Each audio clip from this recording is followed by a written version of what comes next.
अस्सलाम welcome back to मारियास learning. हमने plant morphology की जो सीरीज स्टार्ट की हुई थी उसी में से एक टॉपिक को आज हम लोग डिस्कस करेंगे। टॉपिक है type of flower based on position of gynoecium, यानी कि गाइनोशियम की पोजीशन के बेस पर फ्लावर्स को कितनी टाइप्स में डिवाइड किया गया है वो आज हम लोग पढ़ेंगे। साथ में उसकी एग्जाम्पल्स भी देखेंगे। फिर एट द एंड मैं आपको लेक्चर के लास्ट में बताऊँगी कि उन एग्जाम्पल्स को याद करने का एक ईजी सा ट्रिक क्या है। चलें फिर स्टार्ट करते हैं। लास्ट वीडियो में हमने बड़ी डिटेल से मॉर्फोलॉजी ऑफ फ्लावर यानी कि फ्लावर के स्ट्रक्चर को डिस्कस किया था। अगर आप में से किसी ने अभी तक वो वीडियो नहीं देखी तो उसका लिंक डिस्क्रिप्शन बॉक्स में है, उसको देख ले जाके, ताकि आपके लिए आज का लेक्चर बहुत ईजी हो जाए, क्योंकि उसमें बहुत डिटेल से फ्लावर अपेंडेजेस को यानी कि फ्लावर के हर पार्ट को बहुत डिटेल से उसके स्ट्रक्चर को, उसके फंक्शन को डिस्कस किया गया था। अगर आप डायरेक्टली यहाँ से स्टार्ट कर लेंगे तो आपको शायद इतने अच्छे से समझ ना आए। पहले उस वीडियो को देख लें फिर इसके ऊपर आएँ।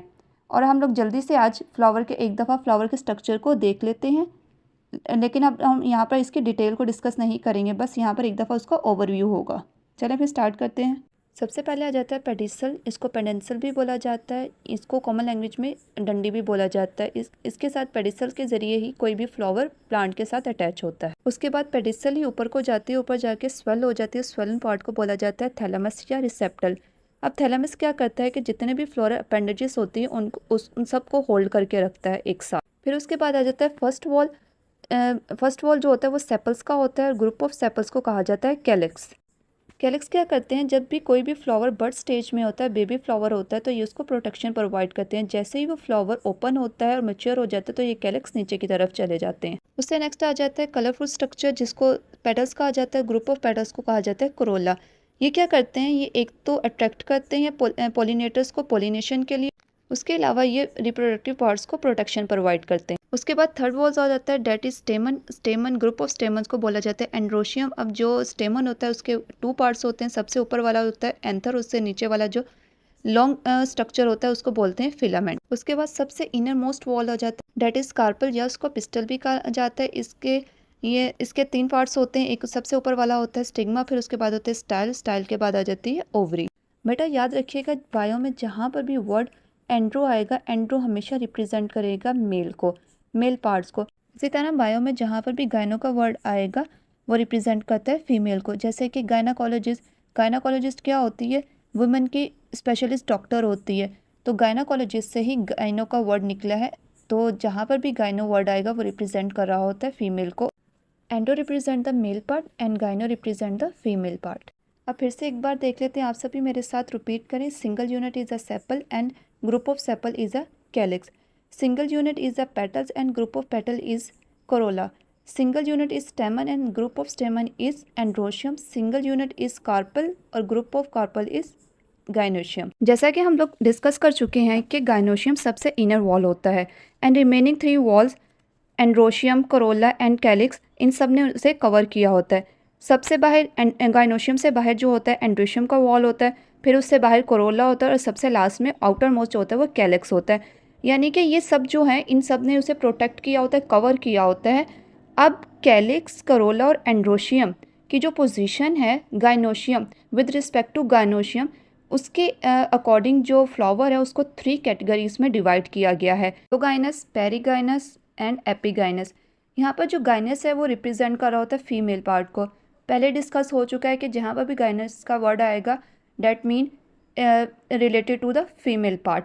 अब हम लोगों ने जो देखना है वो हम लोगों ने गाइनोशियम फीमेल रिप्रोडक्टिव ऑर्गन जो है उसकी पोजीशन देखनी है, फिर उसके अकॉर्डिंग फ्लावर्स के टाइप्स को देखना है। सबसे पहले आ जाता है हाइपोगाइनस। हाइपो का वर्ड हमेशा यूज होता है नीचे के लिए। गाइनस हमेशा रिप्रेजेंट कर रहा होता है फीमेल पार्ट्स को। अब फ्लावर्स के अंदर जो फीमेल पार्ट होता है वो होती है ओवरी। अब ग्रुप ऑफ ओवरी को कहा जाता है गाइनोशियम। अब जो हाइपोगाइनस है उसमें क्या होता है, हमने गाइनस की बात की कि वो फीमेल पार्ट होता है। फीमेल पार्ट जो है अब उसको रखना है, उसके अकॉर्डिंग ही बाकी सबको देखना है कि जो बाकी रिमेनिंग फ्लोरल अपेंडेजेस है उनकी जो पोजीशन है वो क्या है। हाइपोगाइनस में क्या होता है, इसमें जो ओवरी होती है वो थैलेमस के टॉप पर होती है। ओवरी जो वो थैलेमस के टॉप पर प्रेजेंट है और जो रिमेनिंग होल्स है, रिमेनिंग फ्लोरल अपेंडेजेस है वो अराइज हो रहे हैं बिलो द ओवरी, यानी कि उसके नीचे से निकल रहे हैं। एंड्रोशियम भी उसके नीचे से, ओवरी के नीचे से अराइज हो रहा है। जो कोरोला है वो भी उसके नीचे से ही अराइज हो रहा है और जो कैलिक्स है वो भी ओवरी के नीचे से ही अराइज हो रहा है। तो इस टाइप की जो ओवरी होती है उसको बोलते हैं सुपीरियर ओवरी, क्योंकि जो पोजीशन है ओवरी की वो टॉप मोस्ट पर है, वो सुपीरियर पर है, जबकि दूसरे फ्लोरल अपेंडेजेस जो हैं वो इन्फीरियर हैं। तो इस टाइप की जो ओवरी होती है उसको बोलते हैं superior ovary. And the kind of flower in which ovary is superior, that flower is called hypogynous. फिर आ जाता है एपिगाइनस। एपी मीन अबव, ऊपर। एपी का वर्ड जहाँ पर भी यूज़ हो रहा होता है वो रिप्रेजेंट कर रहा होता है ऊपर, अपर पोजीशन को या ऊपर वाली चीज़ को। गाइनस, गाइनस रिप्रेजेंट करता है फीमेल पार्ट को, ओवरी को। अब इसमें क्या होता है, इसमें सारे के सारे जो फ्लोरल अपेंडेजेस होते हैं वो ओवरी के ऊपर से अराइज हो रहे होते हैं। ओवरी की जो पोजीशन होती है वो नीचे की तरफ होती है, ओवरी जो होती है वो नीचे प्रेजेंट होती है, जबकि बाकी जो सारे फ्लोरल अपेंडेजेस है जैसे कि कैलिक्स, करोला, एंड्रोशियम, वो सब ओवरी के ऊपर से ओरिजिनेट होते हैं। और इस टाइप की जो ओवरी होती है उसको बोलते हैं इन्फीरियर ओवरी। इसमें जो होता है थैलेमस का जो स्ट्रक्चर होता है वो भी टोटली चेंज हो जाता है और वो जो ओवरी उसके सराउंडिंग में कवर सा बना लेता है। इसमें क्या होता है कि जो थैलेमस है उसकी जो मार्जिन्स होती हैं वो अपवर्ड ऊपर की तरफ ग्रो करती हैं और इसलिए जो ओवरी है वो थैलेमस के साथ फ्यूज्ड हो जाती है। मतलब ये कि उसके अंदर आ जाती है, यानी कि ओवरी जो है वो थैलेमस के अंदर आ जाती है और बाकी जो फ्लोरल पार्ट्स होते हैं वो अपर पोजीशन से ओरिजिनेट हो रहे होते हैं। ओवरी जो है वो थैलेमस के अंदर चली गई और उसने थैलेमस ने उसको कवर कर लिया, तो जो बाकी फ्लोरल पार्ट्स होते हैं वो उसके ऊपर से ओरिजिनेट हो रहे होते हैं और उसकी टाइप्स और जो इस टाइप के फ्लावर्स होते हैं उन्हें बोलते हैं एपिगाइनस। नेक्स्ट टाइप आ जाती है perigynous. Peri mean around, surrounding. Gynous mean gynoecium, female part या जिसको ओवरी भी बोलते हैं। अब इस टाइप के फ्लावर्स में क्या होता है कि जो ओवरी की पोजीशन होती है वो सेंटर में होती है और उसके सराउंडिंग से ही जो बाकी फ्लोरल अपेंडेजेस होती हैं, कैलिक्स, करोला और एंड्रोशियम, वो उसके इर्द गिर्द से ही, उसके सराउंडिंग से ही ओरिजिनेट हो रहे होते हैं। अब इन फ्लावर्स में जो ओवरी होती है उसकी दो कंडीशंस होती हैं।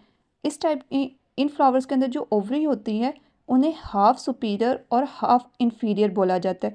उन्हें ओवरी को हाफ सुपीरियर और हाफ इन्फीरियर क्यों बोला जाता है, इसमें क्या होता है कि समटाइम्स जो ओवरी की पोजीशन होती है वो सेंटर में होती है और उसके कुछ पार्ट्स जो होते हैं वो ओवरी के ऊपर से अराइज हो रहे होते हैं और कुछ पार्ट्स जो होते हैं वो ओवरी के लेवल से ही ओरिजिनेट हो रहे होते हैं, यानी कि ओवरी के सराउंडिंग से ही ओरिजिनेट हो रहे होते हैं, लेकिन कुछ पार्ट्स जो हैं वो ओवरी के ऊपर से निकल रहे होते हैं। तो इस टाइप की जो ओवरी होती है उसमें जो ओवरी होती है वो उसका जो लेवल होता है वो थोड़ा सा हाई हो जाता है, फिर उसको बोलते हैं हाफ सुपीरियर, लेकिन मुकम्मल तौर पर सुपीरियर नहीं होती क्योंकि कुछ पार्ट्स जो हैं जैसे कि कैलिक्स और कोरोला वो उसके लेवल्स पर ही निकल रहे होते हैं और जो एंड्रोशियम होता है वो थोड़ा सा उसके ऊपर से निकल रहा होता है। जैसे कि आप डायग्राम में भी देखें, इसके अंदर जो कैलिक्स और कोरोला है वो ओवरी के सराउंडिंग से ही अराइज हो रहे हैं, लेकिन जबकि जो एंड्रोशियम है, स्टेमन मेल पार्ट जिसको कहा जाता है, वो ओवरी के ऊपर वाली पोजीशन से और ओवरी के टिप्स से ओरिजिनेट हो रहा होता है। अब कुछ केसेस में क्या होता है कि जो ओवरी की पोजीशन होती है वो सेंटर में ही होती है और जो बाकी फ्लोरल अपेंडेजेस है लाइक कैलिक्स, कोरोला और एंड्रोशियम वो ओवरी के सराउंडिंग से ही अराइज हो रहे होते हैं, मतलब कि ओवरी के लेवल पर ही होते हैं। लेकिन इसमें क्या होता है कि जो थैलेमस होता है उसमें थोड़ा सा डिप्रेशन होता है, यानी कि उसमें थोड़ा सा गड़ा सा होता है, वो थोड़ा सा अंदर की तरफ होता है और उसी डिप्रेशन के अंदर ओवरी प्रेजेंट होती है, जिसकी वजह से उसका जो लेवल है वो थोड़ा सा, सिर्फ थोड़ा सा मामूली सा वो बाकी अपेंडेजेस से नीचे हो जाता है और इसीलिए जो वो अपेंडेजेस होते हैं, बाकी जो अपेंडेजेस होते हैं वो थोड़े से ऊपर चले जाते हैं और इस टाइप की जो ओवरी होती है उसको बोलते हैं हाफ इन्फीरियर ओवरी। अब इन तीनों को कंपैरिजन कर लेते हैं, देख लेते हैं कि इन तीनों में क्या क्या डिफरेंस है। हाइपोगाइनस में जो थैलेमस होता है वो कॉनिकल शेप्ड का होता है। कॉनिकल फ्लास्क आपने देखी होगी बायो की लैब में बहुत ज़्यादा यूज़ होती है, तो बिल्कुल जिस तरह की कॉनिकल फ्लास्क होती है और जो थैलेमस होता है वो वैसे ही होता है। पेरीगाइनस में अब जो थैलेमस की शेप होती है वो कप लाइक होती है या फिर सॉसर होती है। सॉसर आपने देखी होगी, जो कप के नीचे प्लेट होती है जिसको आम लैंग्वेज में पिर्च कहा जाता है, उस तरह की इसकी शेप होती है। जबकि एपिगाइनस में क्या होता है कि उसकी कोई ख़ास शेप नहीं होती, बिल्कुल जो ओवरी होती है वो उसके अंदर फ्यूज्ड हुई होती है थैलेमस के अंदर और थैलेमस ने उसको इनक्लोज किया होता है, यानी कि कवर किया होता है। अब सेकंड पॉइंट आ जाता है। सेकंड पॉइंट में क्या होता है, जो हाइपोगाइनस में उसकी ओवरी की पोजीशन होती है वो हमेशा सुपीरियर होती है। पेरीगाइनस में जो उसकी पोजीशन होती है वो हाफ सुपीरियर और हाफ इन्फीरियर होती है। एपिगाइनस में ओवरी की पोजीशन इन्फीरियर होती है। नेक्स्ट पॉइंट आ जाता है फ्लोरल अपेंडेजेस को। क्योंकि हाइपोगैनस में जो ओवरी की पोजीशन होती है वो सुपीरियर होती है। अगर ओवरी सुपीरियर होगी तो जितने भी फ्लोरल अपेंडेजेस होंगे वो ओरिजिनेट होंगे बिलो द ओवरी। पेरीगाइनस में क्या होता है, सराउंडिंग यानी कि उसके अराउंड से उसके एक ही लेवल पर सारे के सारे अपेंडेजेस एक ही लेवल पर ओवरी के ओरिजिनेट हो रहे होते हैं। जबकि एपिगाइनस में क्या होता है, इसमें ओवरी की पोजीशन इंफीरियर होती है, तो जितने भी फ्लोरल अपेंडेजेस होते हैं वो ओरिजिनेट होते हैं अबव द ओवरी। हाइपोगाइनस में जो एग्जांपल्स आ जाती हैं वो आ जाती है ब्रिंजल, चाइना रोज और मस्टर्ड प्लांट की। पेरीगाइनस की एग्जांपल है प्लम, पीच, रोज। एपिगाइनस की एग्जांपल है कुकम्बर, एप्पल, गावा और सनफ्लावर। अब इन सब फ्लावर्स की एग्जांपल्स को याद करने का एक बहुत अच्छा सा ट्रिक है, और वो ट्रिक क्या है, आपने कुछ चीज़ें याद रखनी है, यानी कि कुछ सेंटेंस, कुछ वर्ड्स याद रखने हैं। उनसे बहुत इजी से आपको क्या हो जाएगा, इनके एग्जांपल्स याद हो जाएंगे। सबसे पहले देखते हैं, आपने एक सेंटेंस याद रखना है, हाई ब्लड सर्कुलेशन म्यूट। अब जो हाई है उसका जो एच है वो रिप्रेजेंट करता है हाइपोगाइनस को, जो ब्लड है उसका बी रिप्रेजेंट कर रहा है ब्रिंजल को, सर्कुलेशन का सी चाइना रोज को, और जो म्यूट है, म्यूट का रिप्रेजेंट कर रहा है मस्टर्ड प्लांट को। तो आपने इस सेंटेंस से हाई ब्लड सर्कुलेशन म्यूट से आपने इसके हाइपोगाइनस के जो फ्लावर्स हैं उसकी जो एग्जांपल्स है उसको याद कर लेना है। अब आपने एपिगाइनस की एग्जांपल्स को याद रखने के लिए एक वर्ड याद रखना है, केड्स, CAGES, केड्स। केड्स का मतलब क्या होता है, पिंजरा। अब पिंजरा क्या होता है, पिंजरे में कोई भी चीज़, किसी भी एनिमल को या किसी भी चीज़ को कैद किया जाता है, यानी कि उसको बंद किया जाता है। अब अगर हम लोग एपिगाइनस का केस देखें तो एपिगाइनस में क्या होता है, जो थैलेमस होता है, थैलेमस ने अपने अंदर ओवरी को कवर किया होता है, उसको कैद किया होता है। तो आपने केज से, केज मतलब पिंजरा, पिंजरा कोई भी चीज़ को अपने अंदर बंद करता है, और एपिगाइनस में भी थैलेमस ने ओवरी को अपने अंदर इनक्लोज किया होता है, अपने अंदर बंद किया होता है। तो आपने इससे याद रखना है, इसकी एग्जाम्पल जो है वो केज से निकलती हैं। जैसे कि केज का जो सी है वो रिप्रेजेंट करता है क्यूकम्बर को, ए रिप्रेजेंट करता है एप्पल को, जी से गावा, ई से एपिगाइनस और एस से सनफ्लावर। केज से आपने याद रखना है किसको, एपिगाइनस को। और एपिगाइनस में क्या होता है कि थैलेमस ने उसको ओवरी को अपने अंदर बंद किया होता है, जैसे कि कोई केज अपने अंदर किसी भी एनिमल को या किसी भी चीज़ को अपने अंदर कैद कर लेता है। अब आपने पेरीगाइनस की एग्जांपल्स को कैसे याद रखना है, इसको आपने 4 लेटर से याद रखना है, PPPR, यानी कि 3 दफ़ा P और 1 R। P से पेरीगाइनस, सेकंड P से प्लम, थर्ड P से पीच और लास्ट वाले R से रोज़। तो आपने इसको इस तरह से याद रख लेना है। आई होप कि आप सबको बहुत अच्छे से समझ आई होगी।